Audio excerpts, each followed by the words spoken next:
Hi every one, hair accessories challenge டே 4. இன்றைக்கி பார்த்தீங்கன்னா hair band தான் பண்ண போகிறேன். இதுக்கு கொஞ்சம் ஜாஸ்மின் பட்ஸ், அதுக்கப்புறம் ஆக்ரிலிக் பீட்ஸில் ஃப்ளவர் பேட்டர்ன் பீட்ஸ் கொஞ்சம் எடுத்திருக்கேன். இது ரெண்டுத்தோட லிங்க்குமே டிஸ்கிரிப்ஷனில் கொடுத்துருக்கேன். வேணுன்றவங்க செக் பண்ணி வாங்கிக்கோங்க.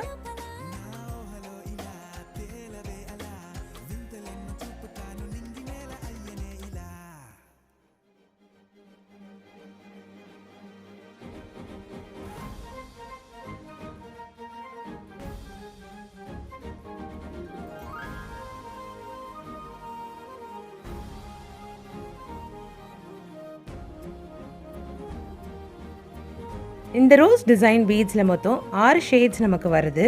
என்னென்ன ஷேட்ஸுன்றதை பார்த்துக்கோங்க. இந்த வீடியோ உங்களுக்கு பிடிச்சிருந்துச்சுன்னா லைக் அண்ட் கமெண்ட் பண்ணிவிடுங்க. நீங்களும் இதை ட்ரை பண்ணி பார்த்துட்டு கமெண்ட்டில் சொல்லுங்கள். மோர் அப்டேட்ஸ்க்கு சேனலுக்கு சப்ஸ்கிரைப் பண்ணிக்கோங்க. இன்ஸ்டா அக்கௌண்ட்டை ஃபாலோ பண்ண மறந்துடாதீங்க. Thank you all.